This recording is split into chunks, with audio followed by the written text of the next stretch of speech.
Alrighty guys, my name is Ryan and I'm here today just to have a little quick review on the King's 30-litre drawer fridge. Reason for today's video is I'm not much of a social media man myself, but there's nothing on YouTube regarding any sort of reviews besides the King's website itself. So I thought I'd give a bit of more an independent view on a middleman consumer. So let's get onto it.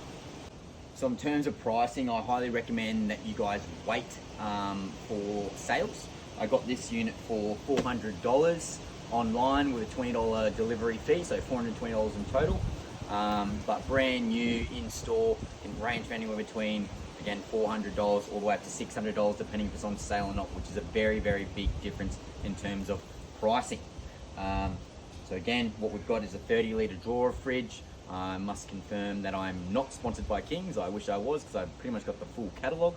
So Adventure Kings, if you do watch this video, hit me up please. Alrighty, so the unboxing.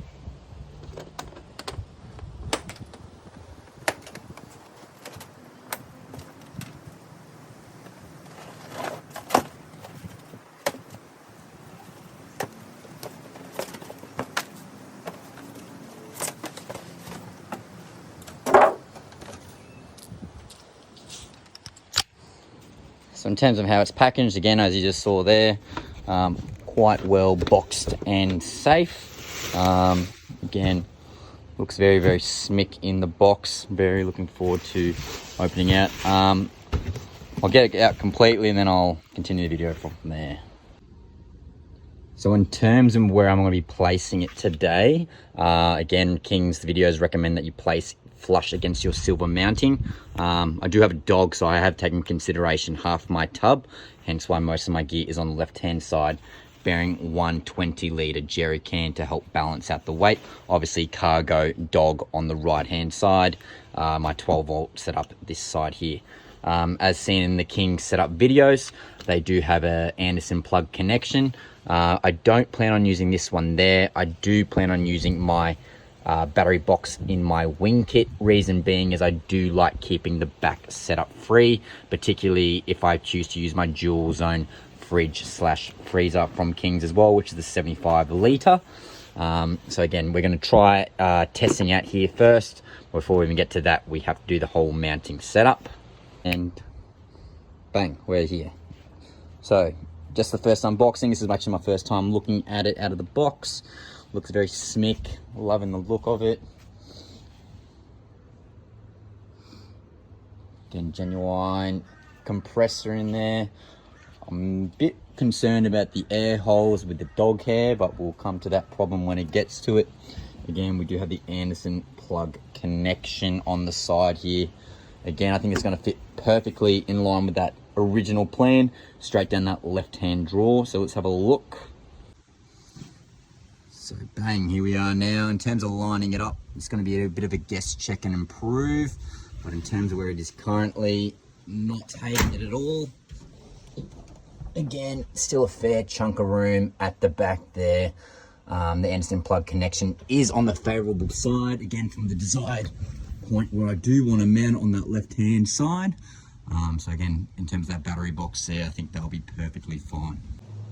In terms of the slide itself, have a first look. Very schmick. Again, first time opening is up. Good to know it's got all the bolts and all the plates there too. But yeah, perfect for probably 1 to 2 days. Again, being a school teacher, chuck all my lunch, my drinks. Yeah, that'll be pretty good. So in terms of how I'm going to mount, I'm definitely going to be doing on from the side brackets, as seen here. I'll be shifting everything across, and the next part of the video, you'll see everything bolted in. In terms of the brackets getting mounted in, I'll show you one. Again, straight in to the hole where you desire. I'm obviously doing the bottom. Couple twists of the Allen key or Allen key screwdriver. Make sure it's nice and flat. Done, that easy. Alrighty, again, just lining it up to the desired point.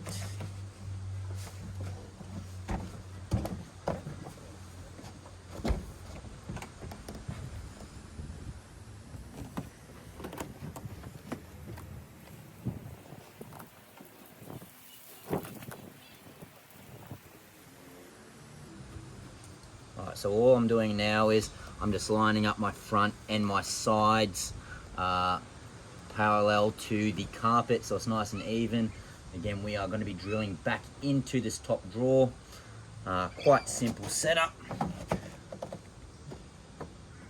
And the only thing I'm going to have to do in terms of this far side, as the King's video did recommend, maybe just chuck some washers as some spaces to fill the gap there, and then we'll just chuck the rest of the screws in.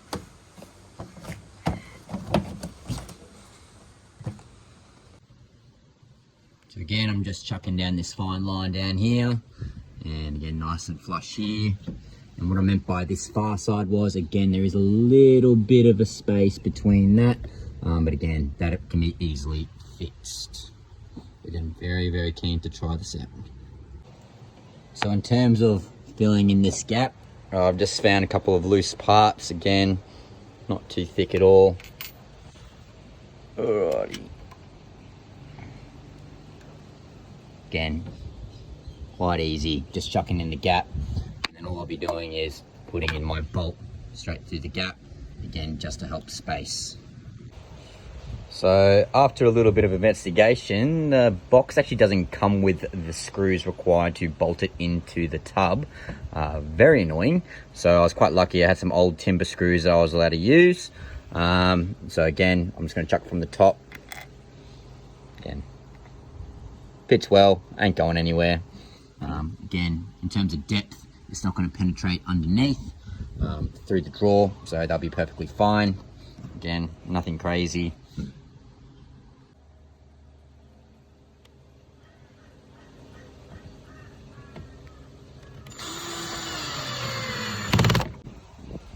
So in terms of this side, remember I did use the spacer with the flush mount washer. So again, it's really straightforward. Bada bing, bada boom. How good's technology? And just rinse and repeat that 4 times. So to be clear, I did say earlier in the video, I am a school teacher. I'm by far means not a tradie. So anyone can do this job, and in order to test this, you do the old shake test, and here we go. And as the old saying goes, that ain't going anywhere. So again, the drawer, nice loaded. I just put the sliders in now. Again, plenty of space. Nifty little convention. So in terms of how much space I've got at the back of my tub now, again, still got literally probably 1 battery box length from the back. I do have the full size drawers. Again, straight down the middle, and battery boxes. An inverter are still perfectly clear. Again, the Anderson plug connection, where I will be chucking in that spare one right there. Again, plenty of space. Alrighty, bit of an update. So in terms of powering the fridge, we're gonna have to go down to Jaycar and get about a 1 meter Anderson to Anderson connector, which again is gonna connect to the battery box here.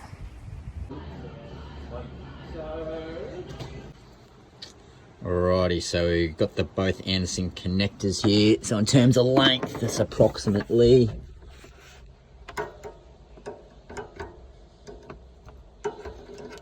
wow.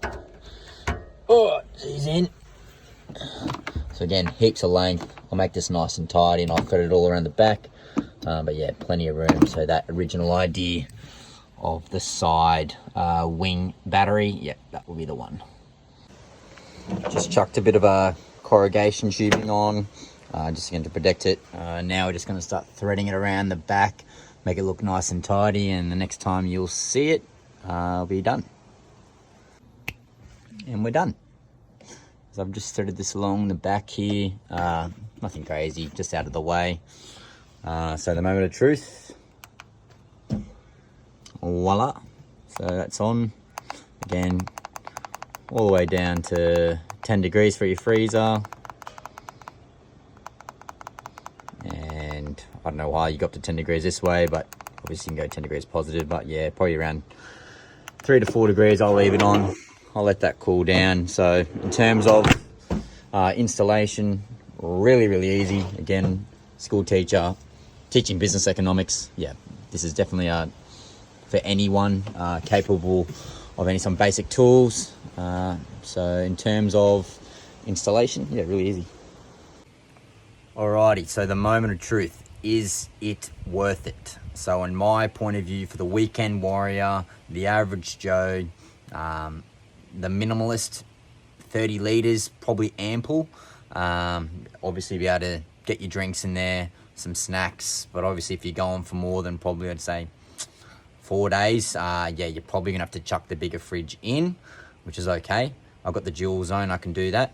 But in terms of ease of convenience, essentially that $400 to $600 price point that you're doing, again, that is what you are paying for. But again, in terms of actual size itself, yeah, plenty of room. But yeah, you are paying for convenience. I did originally have the King's fridge slide with the 60-litre fridge, but I did have to change that in order to fit some new gizmos in here. So in terms of my rig, I'm running a 2019 Ford Ranger Wildtrak X with all the knickknacks on the outside and the inside. So if you do want to see that, leave a comment. But to be honest, I'll probably do it anyway, so just for fun. But yeah, hope this video has helped in terms of installation, independent viewpoint, and worth. So best of luck. I rate it. Let me know if you get one. Cheers, guys. Enjoy the rest of your day.